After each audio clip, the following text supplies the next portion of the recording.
Good evening. Welcome to Head to Toe with Dr. T. Thank you for joining us this evening.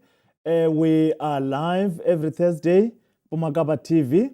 We're talking nutrition, we're talking fitness, we're talking obesity. That is a tripod. That is very, very important these days because health and wellness is nothing without talking about what we eat. Because it can be disastrous, it can be healthy, it can destroy us, it can help us. So I've got none other than, over to you. Yes, it's Thandeka, dietitian. Yeah, Thandeka Mhlanga. yes, Dr. How many years have you been a dietitian? 15 years, and it's my 16th this year. Oh, thank you so much. Plus 4 in terms of studies. There are kids who are watching us who could be interested in becoming dietitians in future. What do you need? High school and how many years of varsity? Okay, you need your basic physics and mathematics. So at our times it was biology. So I think now it's life sciences. Yeah. You need obviously your mathematics. I'm not sure because now you've got your maths literacy and stuff. So my times were the higher grades and stuff. Exactly. But I think yes, those are the basics that you need. Then it's a 4-year degree. So we have a handful of universities in the country that are offering the degree. So basically your maths and science is the core subjects because we deal a lot of your, human nutrition, physiology, and mostly your biological sciences. Awesome. Before we go to the importance of what we eat, someone who doesn't know you, someone who's watching us, what are you up to? What are you doing? Just in one sentence. Okay. All the activities that you're doing as a dietitian. Okay, a dietitian can be in any space. You can be in a hospital, you can be in the food service like industry, you can be in food production, food development, recipe development. I myself am a clinical dietitian. I work in a hospital. I'm also a clinical coordinator for one of the universities, training dietitian students. And I am also a sports dietitian. So I work with sports teams. And I also deal with one-on-one individuals who are engaging in sports. So I'm also an athlete myself. I do ultra marathons. And yeah, that's all what I do. I'll be inspired. I only do 10, 15 kilometers. I do gym. Yeah, it's good. But I know since I'm dealing with obesity and weight loss issues, gym alone can never be helpful. Yes. Hence, you are a package because you are on both sides. You are into gym and also into nutrition. Why is nutrition important, especially in view of what obesity? I usually define obesity as excessive accumulation of adipose tissue or fat, which poses a health risk because obesity now has been classified as a chronic illness, which is where we've become very handy and noting most of the work that we can do in terms of weight loss sustenance is into diet. Yes, I think one thing that people always think it's like obesity, it's more of an emotional thing, but it's definitely a medical condition, as you've said. Yes. It's classified under our ICD-10 codes, and we need to be aware as public to say it is a medical condition that we need to pay more attention to. And diet or nutrition is one of the key aspects in terms of preventing that medical condition, managing that medical condition, and making sure that you maintain to avoid falling back into the weight. So basically, it's more of what you eat, and balancing with your daily activities. If you're into gym, it's good. If you're into running, it's good. If you're into swimming, we don't really prescribe to say what type of physical activity you should be doing. You need to do what you enjoy. But in terms of the food, it's where it comes in. It needs to be a balance. Energy in, energy out, because the accumulation comes when there is an imbalance, meaning that you're having more intake in terms of food and less movement in terms of spending that energy that you get from food. So you cannot be eating, then the next thing you go in and sleep and go to bed. No, you still need to move around to make sure that digestion happens as it should and the energy is used as it should. Because when you sleep or you don't move around, the energy then is converted into fats. Then we get that medical condition, being overweight or obese. There's a concept I was touching on last week, which is hunger. Because what drives people to eat is hunger. And then I came to learn that there are 3 types of hunger. There's psychological hunger. There are people who eat emotionally. They eat because it's time to eat, or they eat because they are passing a certain shop, or they eat because igame yakhe yothenga and whatever. So irrespective of whether they're physically hungry or not, but the time has come for them to eat, and then there are bugs in their time and so on. Can you start on the satiety, the control of hunger? Okay, As a dietitian, what is your take on? Because people tend to lose weight, they lose 5-10 kilograms, but they rebound. yeah. So we need to take into consideration the effects that play into to say, okay, what must I eat? Like you're saying, am I eating because I'm hungry? Sure. Am I eating because I'm bored? Am I Yeah. eating because I'm under the influence? Obviously, when you're bored in the house, I'm just watching TV, then you feel like, okay, I'm thirsty. Then instead of drinking water, you go for a cool drink. You know, we say rather drink the water. So, and if you are feeling So bored, we must pinch ourselves. yes, if you're feeling bored, do something that will entertain you and, you know, shift your focus from food, but another activity. Then the other effect as well in terms of satiety, it's because there's influence. We're eating in a group. You see, we are being influenced to say, it's your turn to buy, now you have to buy. You understand? And when we're eating in a group, sometimes, you know, in our olden days, when you grow up with our cousins and, you know, our brothers at our grandmother's place, Yes. they would portion in one container and we all have to eat. And it's difficult to see how much you are eating because we are all eating from the same like bowl. competition, yeah. You see, and that's the other thing. I want to eat more and I forget to say I must listen to how I feel. Am I feeling full, or is it a competition that now I must eat more so that we can now start laughing at the other one who ate more or less? And the other thing is the influence of hormones. You know, Yes. our hormones control our appetite. So one other thing that we see with our overweight and obese patients is that there is a lack of control because that psychological effect now overrides your hormonal control. Because when you are full now, you're supposed to stop eating. But if Yes. there's that psychological imbalance, you tend to eat more even though now you are feeling full. So there are so many factors that we need to take into consideration. Hence we say, listen to how you feel. Am I eating because I am hungry, or am I eating because I'm bored, or there is something that's influencing? Obviously, when it's psychological effects, we need to bring in the correct specialist. Should we bring in a psychologist or should we bring in a psychiatrist to deal with the psychological effect of satiety now in that Awesome. regard? Awesome.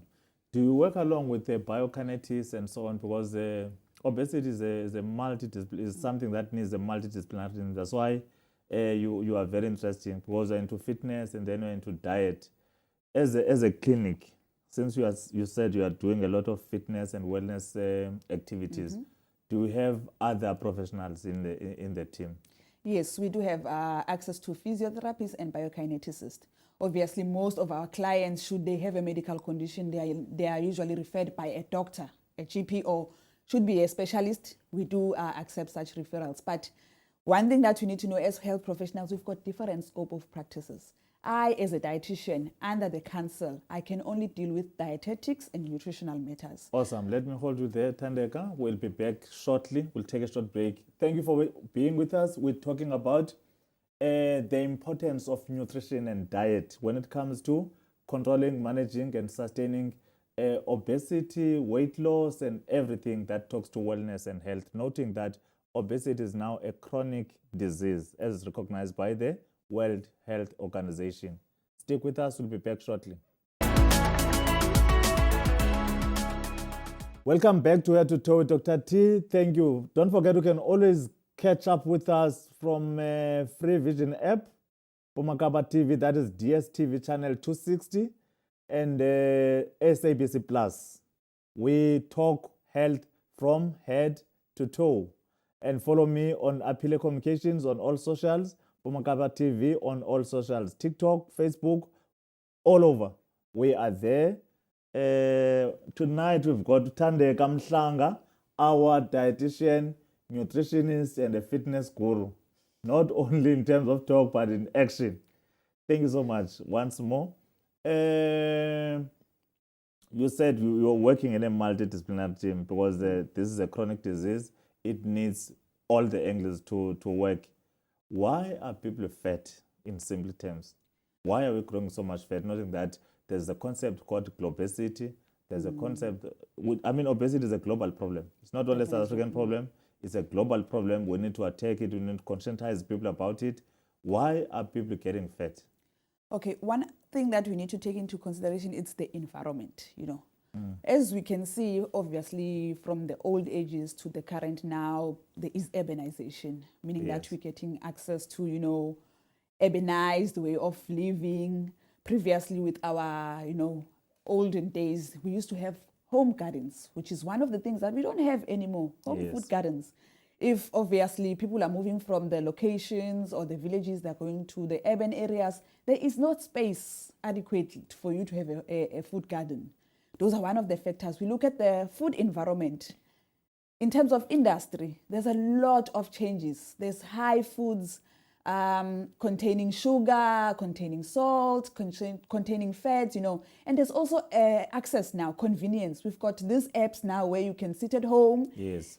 and order and you get a delivery. So those are now shortcuts, and those are, practices that are influencing our dietary intake and encouraging that we become obese. So we call that obesogenic environment.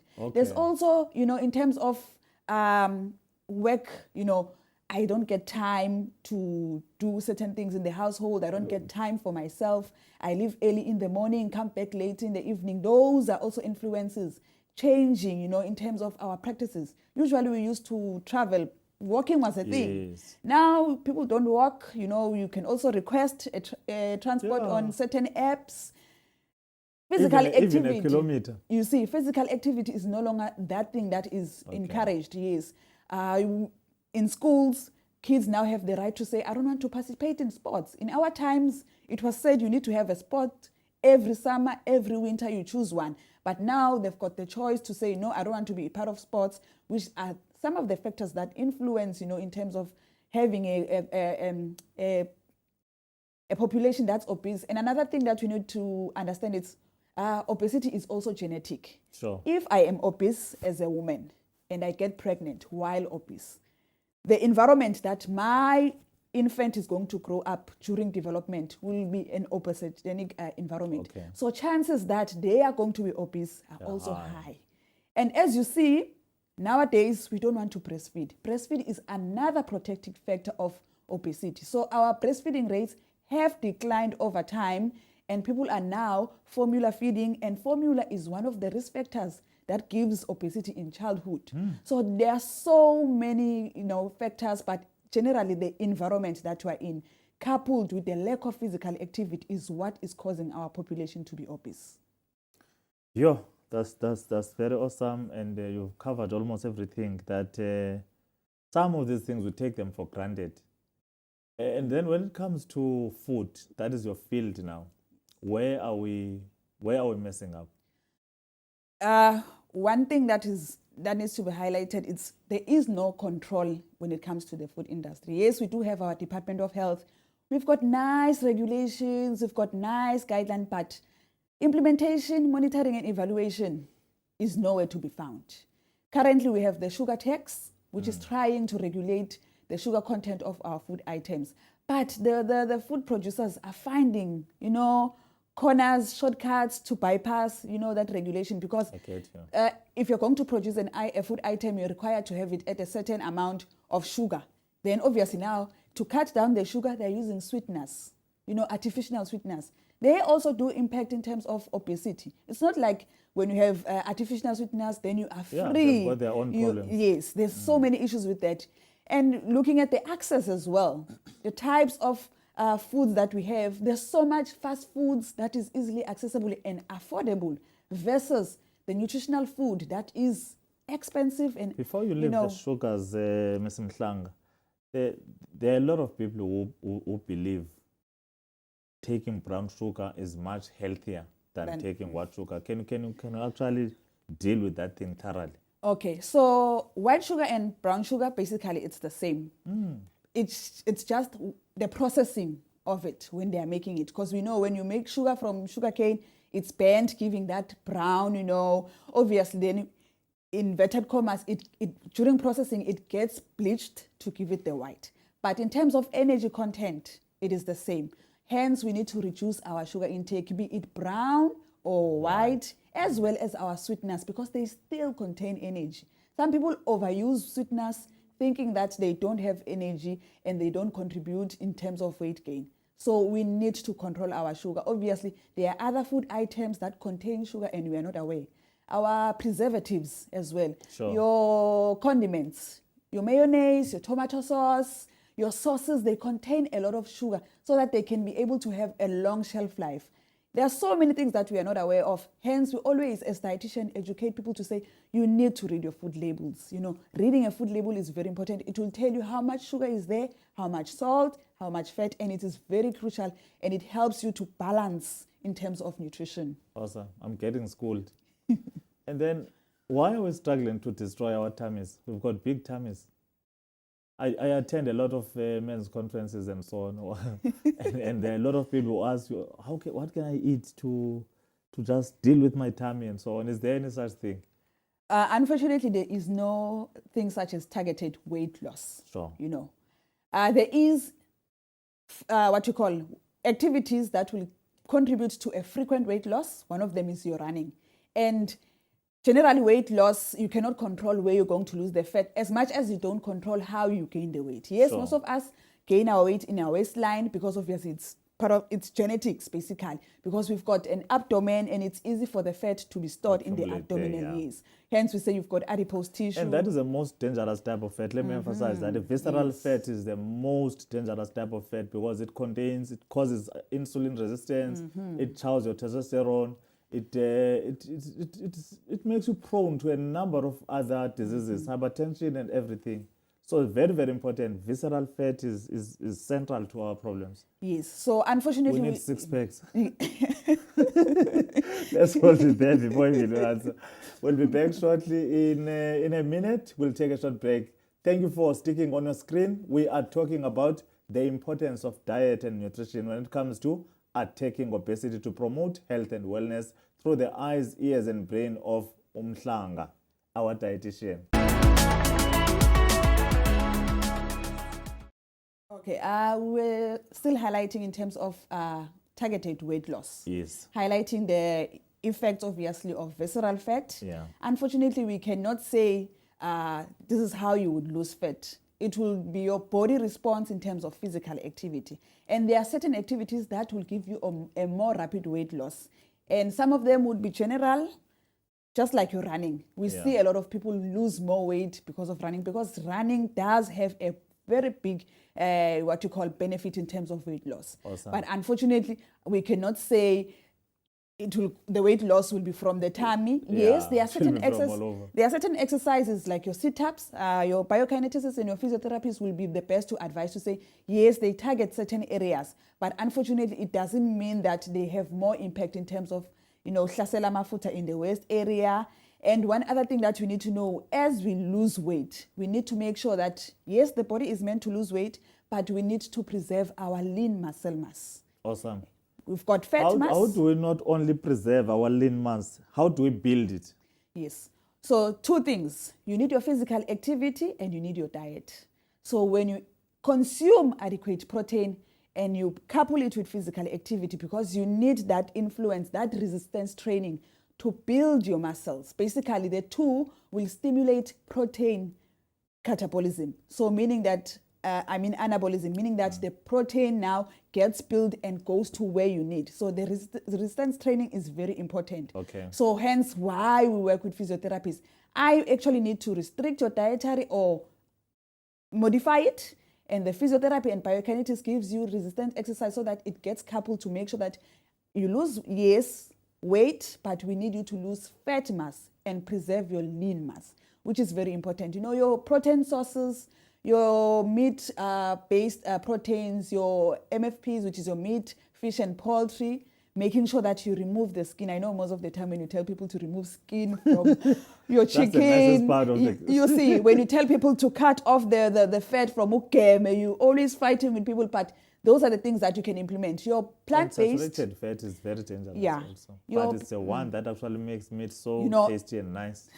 because it gives it that juiciness, So, but unfortunately, it's saturated and it's not good for our health. Then we can also look into our plant-based proteins, our beans and legumes. Those are very good. They also, fortunately, they've got a benefit of reducing our cholesterol. Those who've got cholesterol issues, dyslipidemia and got hypertension, your beans, your legumes. I know there's this thing to say, I don't want to eat beans, but beans are good. Your nuts and seeds, your different nuts and seeds, Awesome. macadamias, your peanuts that we have, your cashews, depending on what you can afford. Those are the food sources that we can consume in order to make sure that we get adequate protein, and they also have that good effect in terms of controlling your cholesterol and your high blood pressure. Talking about affordability, there's always an issue, of course, when it comes to diet, dietitian, and nutrition, and so on. How expensive is it to maintain and sustain a weight loss program? Most people always say healthy eating is very expensive. I think this is just because an influence of, when you look at marketing, there's always the elite brands, there's a niche, but, we can still practice what we, as an African, Yes. I would like to eat porridge, I would like to eat manqina. We can still do those and implement it as in terms of dietary guidelines. Awesome. We don't have to go to a certain brand from a certain shop, and there's also the influence of saying vegan, gluten-free. If it's not indicated for you to have vegan or gluten-free products, you don't have to. You can still eat the normal food that you have at home, obviously making sure that you reduce the fat intake, Awesome. you reduce the sugar intake, you reduce the salt intake, and portion control is where most people struggle, is one of the important things. When you say portion according to what you need to eat, you don't just plate a plate of food and just eat. You need to have certain ways of portioning, because portion control is very important in terms of helping us, to lose the weight and hlasela la mafutha that needs to be reduced. Yeah, another issue that I just want you to touch on, the issue of menopausal women or perimenopausal women and the cortisol. There's something that is now being promoted a lot in social media called cortisol managing diet or cortisol reducing diet and whatever. I know estrogen drops during menopause, and cortisol will actually rise and be bumpy due to poor sleeping pattern and the hot flashes and so on. Is there a diet that can be helpful, and just educate us? There is no cortisol specific diet. Basically, it needs to be a healthy diet. And Sure. we're saying dieting, guys. People always think dieting is something that you do on, then you stop. But we always say healthy lifestyle, healthy eating. It needs to be a practice every day. It's a lifestyle. It's not something that you do on and off. So one of the things that we encourage when obviously people are going through menopausal or your young groups who have got, your menstrual cycles and they have your PMS, it's that you need to have something that is protective. Obviously the cortisol is more pro-inflammatory, and obviously it attacks the body, it's oxidative. So we promote things that are anti-inflammatory and antioxidative. Your fruits, your vegetables, fresh, they are good, Your fish, products, they contain omega-3 fatty acids. Okay. Those are anti-inflammatory. Those are the things that we promote. We say reduce the red meat because it has more oxidative, it has more saturated fats, which then promotes the cortisol to have more effect. Awesome. So our whole grains, our brown starches, is what we want you to have. And make sure that you have food that contains adequate vitamin D, calcium, and iron, which are also going to be helpful in terms of regulating your symptoms as you go through your premenopause.